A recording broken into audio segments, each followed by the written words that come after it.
Il est 13h. Bonjour à tous. Merci de votre attention. Les titres à la une de l'actualité ce jeudi. Un conseil des ministres s'est tenu hier mercredi au palais présidentiel. Conseil des ministres présidé par le chef de l'État Alassane Ouattara. Il marque la fin des vacances pour les membres du gouvernement. Plusieurs dossiers ont été abordés au cours de celui-ci, notamment la construction et l'exploitation de la ligne du métro d'Abidjan. Le pouvoir bascule dans le giron militaire en Guinée. Sommet extraordinaire de la CEDEAO tenu par visioconférence sur la situation en Guinée et au Mali. La CEDEAO condamne fermement le coup de force militaire survenu dans le pays et suspend le pays de ses instances. Le point avec Viviane Haïma dans cette édition. Et puis, lutte contre la Covid-19, le gouvernement annonce dès ce jeudi 9 septembre la mixité des vaccins AstraZeneca et Pfizer. Objectif, permettre aux 500 000 personnes en attente de leur deuxième dose de se faire vacciner. On en saura plus sur ce sujet avec notre reporter Salim Atoudia. Voilà pour l'essentiel. Oui, bonjour à tous et merci de nous rejoindre pour cette demi-heure d'information. Direction le palais présidentiel qui a abrité hier un conseil des ministres présidé par le chef de l'État Alassane Ouattara. Ce conseil des ministres, nous le disions à l'instant, marque la fin des vacances pour les membres du gouvernement. Plusieurs dossiers ont été abordés au cours de celui-ci, notamment la construction et l'exploitation de la ligne du métro d'Abidjan. Le point avec Jérôme Kofi Aboula. Une réunion de la reprise. Le présent Conseil des ministres s'illustre comme tel, ce qui sous-entend que les membres du gouvernement ne sont plus en vacances. Toutefois, dans l'enceinte du palais présidentiel, la joie qu'ils ont de se retrouver aux côtés du président de la République, Alassane Ouattara, pour reprendre les activités en vue du bien-être des populations est sans équivoque. Une occasion de retrouvailles avec les autres ministres et surtout avec le président de la République. Et donc ça a beaucoup de joie que j'ai retrouvé le président de la République en pleine forme, prêt pour le travail, le développement de notre pays. C'est la reprise avec d'autres enjeux que vous connaissez. L'objectif étant le même, continuer à améliorer les conditions de vie de chaque Ivoirien partout où il se trouve sur le territoire. Je me sens très bien. Aujourd'hui est le premier conseil de ministres de la reprise des travaux, du travail du gouvernement et nous avons une très bonne séance. Le président est en pleine forme, le premier ministre est en pleine forme et l'ensemble du gouvernement est très content de la reprise. Nous reprenons le service avec beaucoup d'entrain, avec beaucoup de bonnes perspectives de servir notre pays avec vigueur. Et je peux dire à l'ensemble de nos concitoyens que le meilleur reste à venir. La rencontre de ce mercredi ne s'est pas déroulée sans tenir compte des principes qui consistent à prendre des grandes décisions pour répondre aux différentes préoccupations. Et en la matière, on peut entre autres mentionner la mesure relative à la lutte contre l'incivisme sur les routes, tout comme celle liée à la construction et l'exploitation de la ligne du métro d'Abidjan, avec à la clé la création de plusieurs emplois. L'État de Côte d'Ivoire, vous en souvenez, a signé donc le 21 décembre 2019 avec la société de transport abidjanais par rail, la STAR, une convention relative à la construction et à l'exploitation de la ligne 1 du métro d'Abidjan, devant relier les communes d'Anyama et de Port-Boué sur un linéaire d'environ 37,5 km. La présente ordonnance vise donc à faciliter la réalisation du projet qui permettra, outre le développement et la modernisation de l'infrastructure des transports à Abidjan, la création de 2000 emplois directs et de 3000 emplois indirects pendant la phase de construction et la création de 1000 emplois en phase d'exploitation. Au titre du ministère des Transports qui, vous le savez, a initié une vaste campagne de lutte contre l'incivisme sur nos routes. Donc, le Conseil a adopté une ordonnance portant donc règles applicables en matière de transport intelligent ainsi que sa loi de ratification.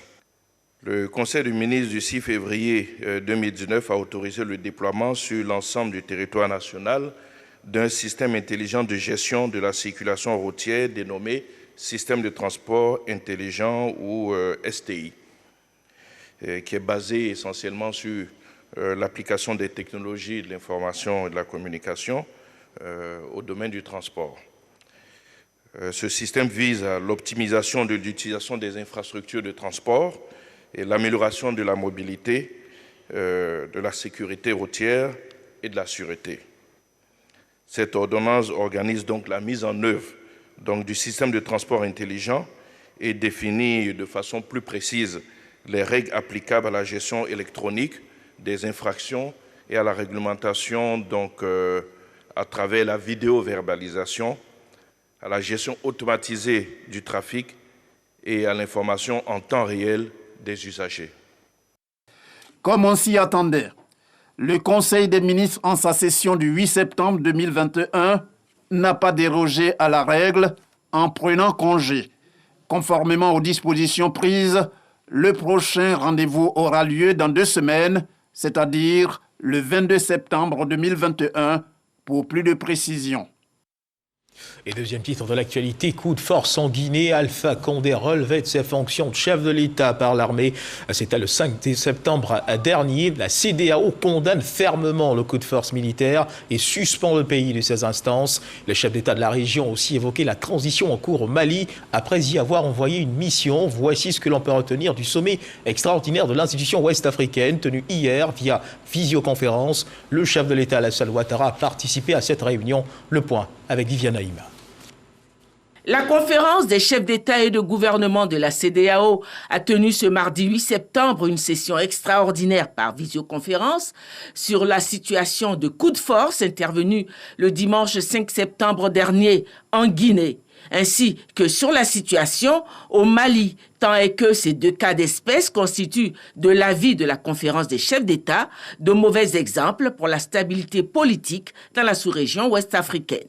Le président de la République, Alassane Ouattara, participait à cette réunion de crise. La CEDEAO condamne fermement le coup d'État militaire en Guinée et exige la libération immédiate et sans condition du professeur Alpha Condé et tous les détenus à l'issue du coup de force. Les premières sanctions conservatoires ont été prises par la conférence des chefs d'État, à savoir la suspension de la Guinée de tous les organes communautaires de la CEDEAO. La conférence des chefs d'État a aussi décidé l'envoi d'une mission de haut niveau de la CEDEAO en Guinée pour évaluer la situation. La conférence a en outre décidé l'établissement de contacts avec la junte au pouvoir à effet de discuter.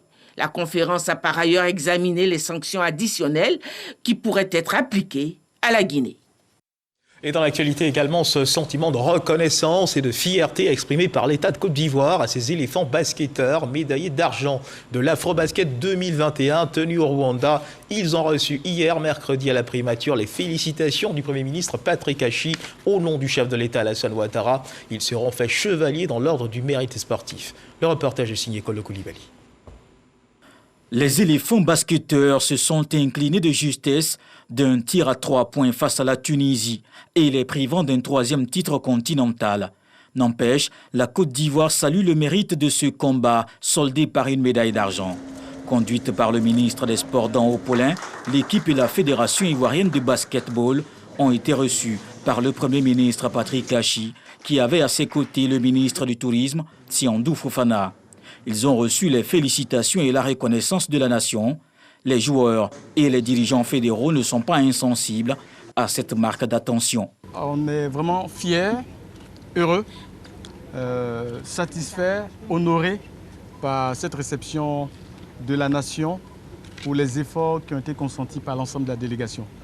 Et je pense qu'on ne s'attendait pas à cet honneur parce que honnêtement, on est parti de façon anonyme et on est reçu en héros. Et toute la délégation, tous les joueurs ici, j'exprime cette satisfaction et on tient à dire merci à l'État de Côte d'Ivoire, au Premier ministre, au Président de la République pour l'accueil chaleureux et pour l'attention particulière qu'il nous a accordée. Au nom du Président de la République, le Premier ministre Patrick Achi a dit toute la fierté du chef de l'État pour ce beau parcours.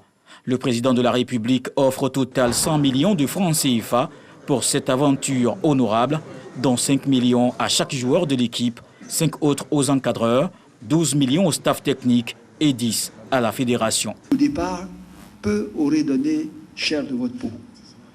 Mais voilà, avec toutes ces valeurs que vous avez su montrer, vous êtes arrivés jusqu'au bout. Bien sûr, on arrive en finale. La finale, je crois que quand on est arrivé, bon, on mérite de gagner. Les équipes méritent toutes les deux de gagner. Le reste, il y a le destin, il y a le sort. L'homme fait sa part, mais le destin a sa part. Mais nous, ce qu'on retient, c'est que vous avez tout donné pour nous. Et pour cela, on voudrait vous dire, comme je l'ai dit au nom du chef de l'État, merci. On gardera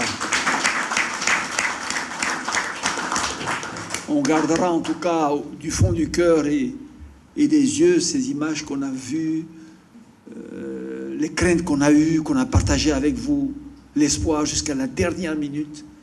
Et ces 3 points-là, vous les méritiez tout autant que ceux qui ont gagné. C'est ce qu'on retient.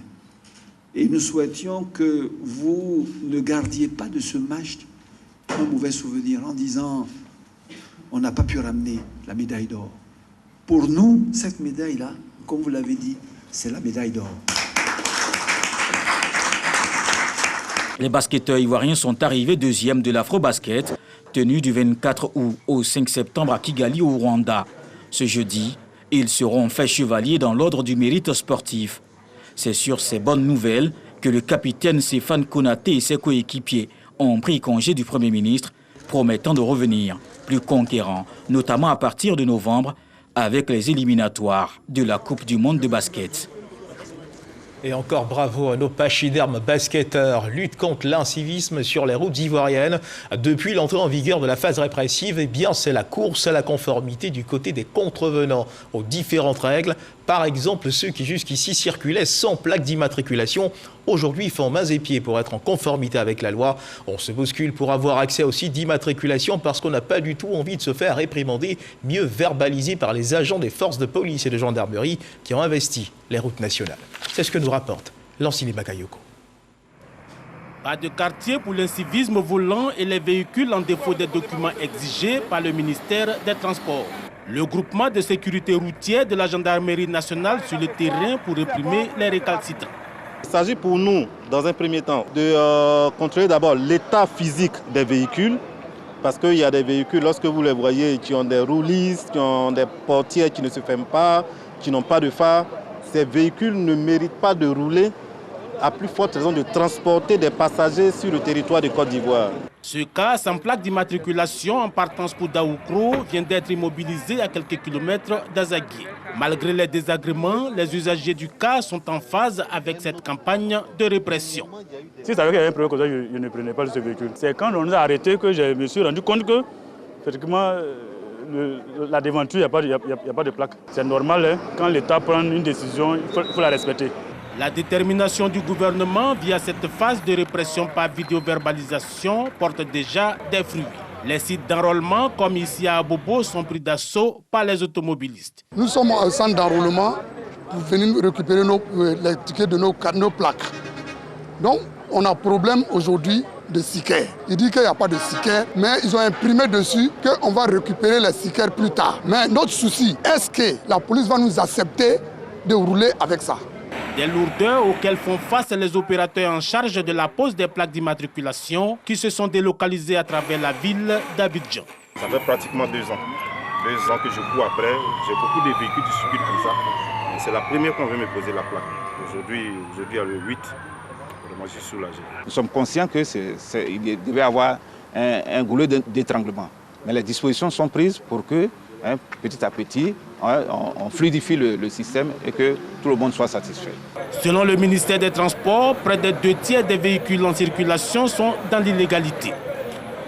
Pour lutter contre l'incivisme sur les routes, il faut être en bonne santé. Il faut continuer d'être vigilant. La Covid-19 est encore présente dans notre pays. Chaque jour, de nouveaux cas de contamination sont enregistrés.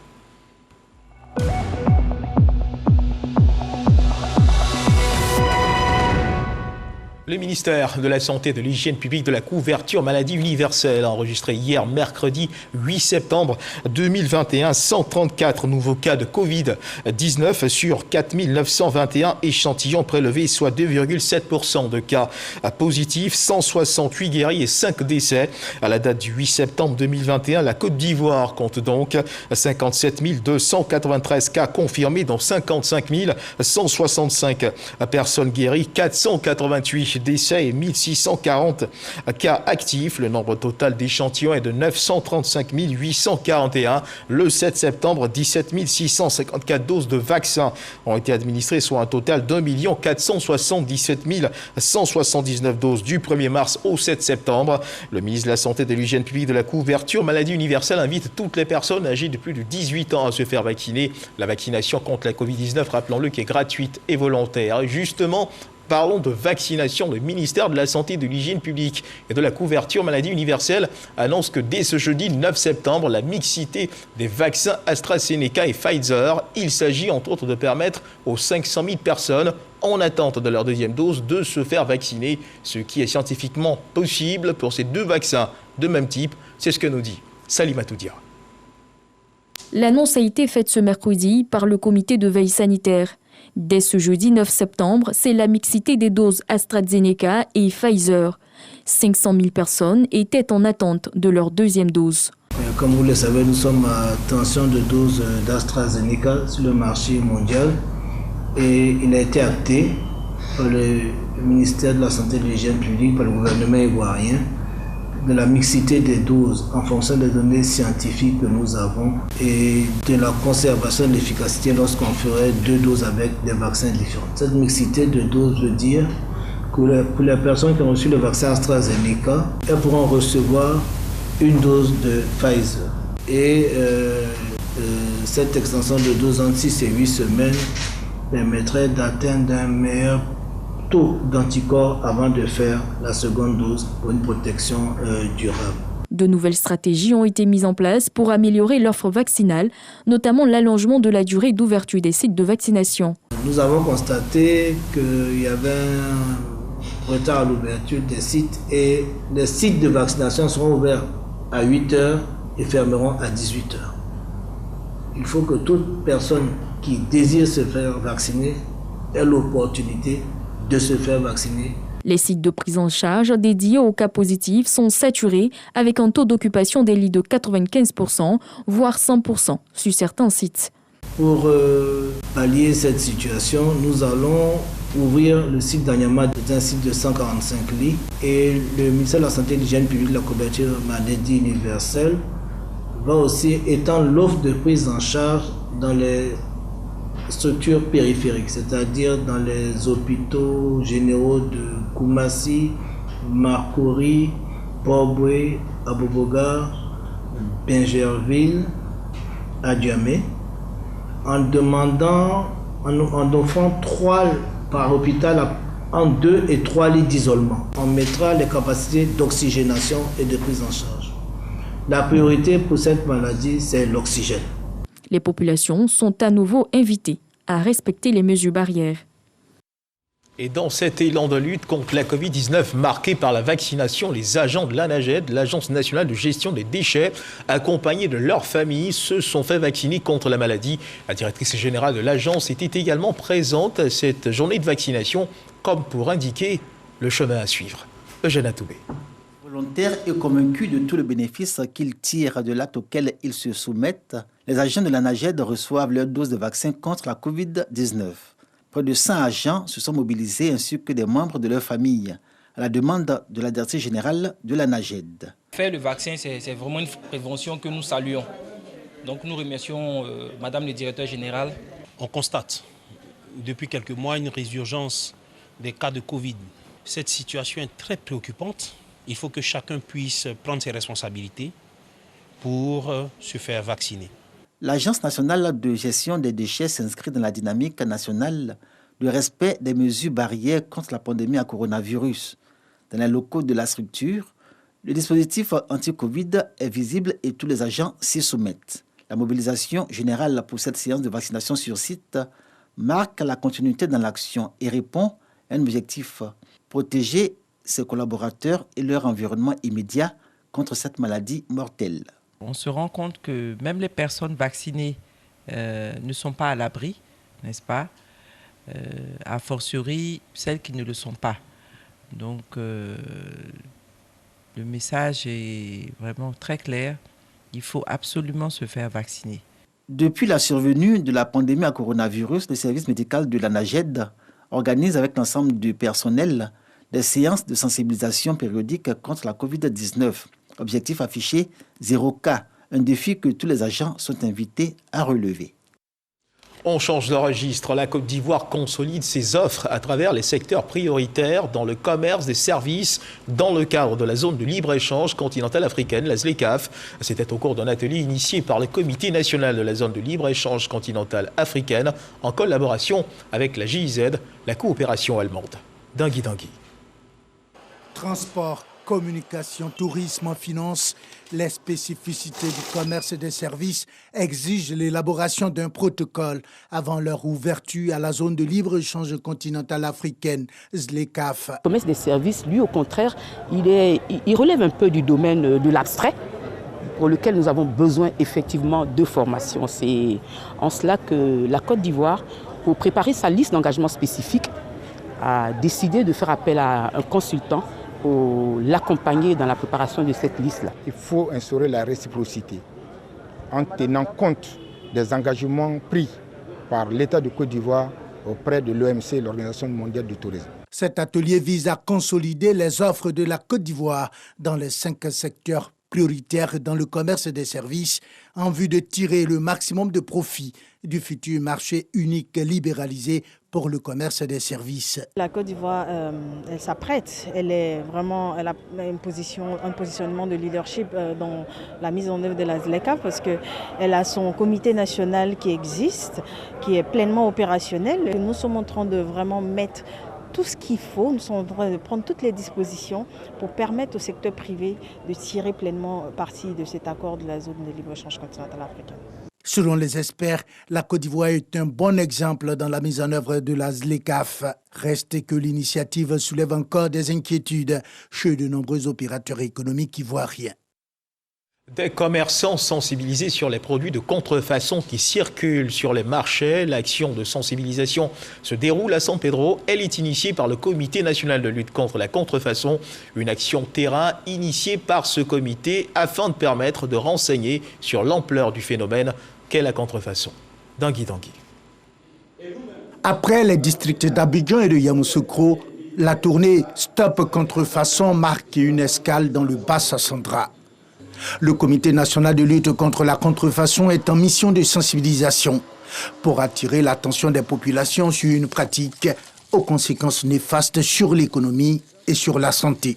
Je pense que nous avons touché une bonne partie de la population pour nous aider à lutter contre ce fléau. La contrefaçon, c'est la mort. Donc il faudrait que chacun des acteurs, n'est-ce pas, participe, n'est-ce pas, à la consolidation de cet acquis-là, pour que désormais, n'est-ce pas, on puisse utiliser que des produits qui répondent aux normes. Les industriels et commerçants sont sensibilisés sur les dangers de la mise en circulation des produits contrefaits. Vous saviez que les commerçants ignorent beaucoup.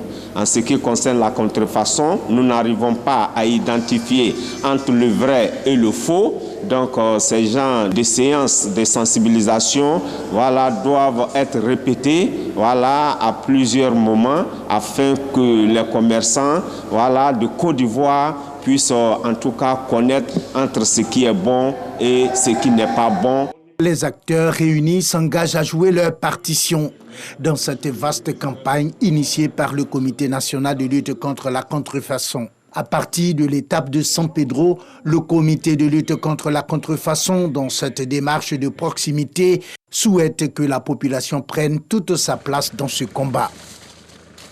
Et puis, mesdames et messieurs, si vous ne le saviez pas, en 2022 se tiendra en Côte d'Ivoire le sommet africain de la paix. En prélude à cet événement, la Fédération de la paix universelle mobilise les ambassadeurs de paix.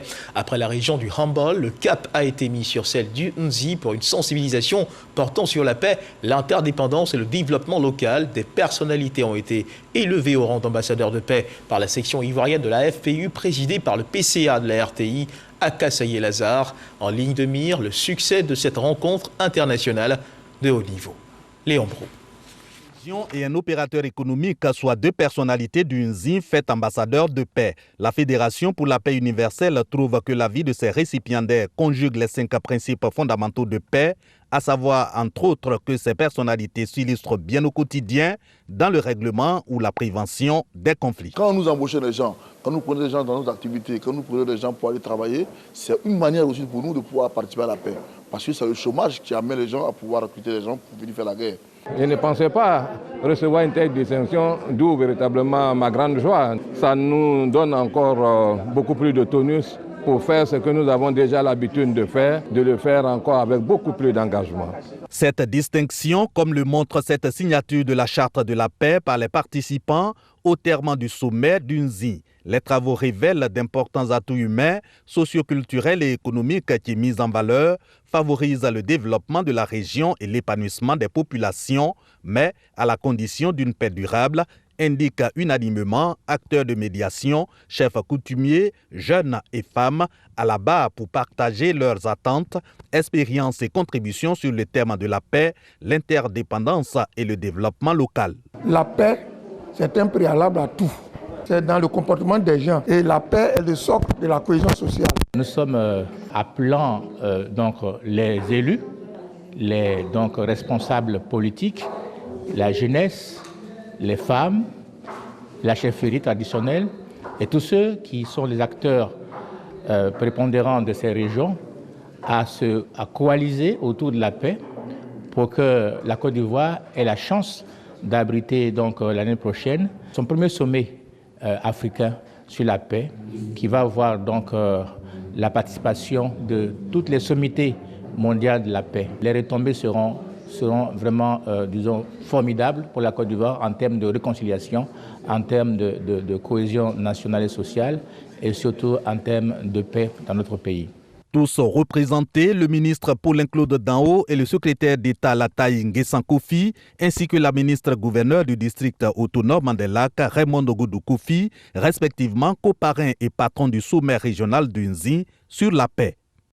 Reportage signé Léon Brou. De la détente à présent dans votre 13h avec du cinéma.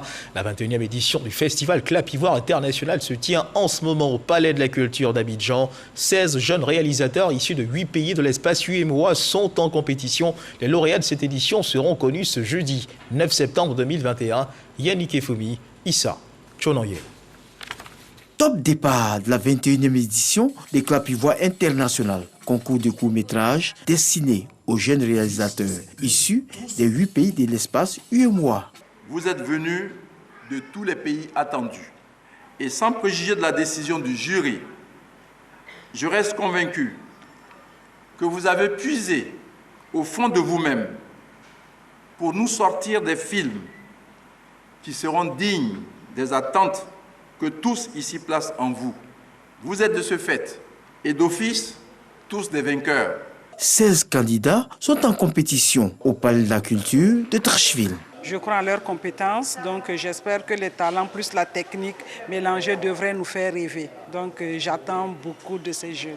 La ministre de la Culture et de l'Industrie des Arts et du Spectacle, par la voix de son directeur de cabinet, affirme son soutien. Le message de la ministre de la Culture et de l'Industrie des Arts et du Spectacle était d'encourager tous les candidats, également féliciter et soutenir le comité d'organisation qui a dû faire un travail remarquable pour pouvoir faire tenir la 21e édition de Clap Ivoire. En marge du concours, des tables rondes et des ateliers se tiennent sur le thème de cette édition, l'industrie cinématographique dans l'espace UEMOA. Les lauréats de cette phase internationale du festival seront connus ce jeudi. Voilà, et puis vous le savez certainement, au FEMUA, le Festival des musiques urbaines d'Anoumabo a ouvert ses portes du côté de l'INJS à Marcory. Dans le cadre de ce festival qui en est à sa 13e édition, un panel de haut niveau s'est tenu au Sofitel Hôtel Ivoire. Panel animé par des experts, ceux-ci souhaitent qu'il y ait une forte coopération entre le Nord et le Sud pour un véritable rayonnement culturel dans les deux sens. Dans l'actualité internationale, élections locales et législatives au Maroc, le parti Justice et Développement, majoritaire depuis 10 ans au Parlement et à la tête du gouvernement sortant, n'a pas réussi à se hisser dans le trio de tête. Après donc les législatives d'hier, selon les résultats provisoires annoncés dans la nuit, le parti Justice et Développement n'obtient que 12 des 365 sièges du Parlement marocain. Lui qui était pourtant sorti vainqueur des précédentes législatives de 2011 ou 2016, selon les chiffres annoncés par le ministère de l'Intérieur, c'est le RNI, le parti de la Colombe, parti du ministre de l'Agriculture, Aziz Akanmouche, l'une des plus grandes fortunes du royaume, qui a obtenu 97 sièges à la Chambre des représentants. Et c'est sur cette actualité que se referment les pages de cette édition. Merci de nous avoir suivis. Agréable début d'après-midi. Dieu garde la Côte d'Ivoire.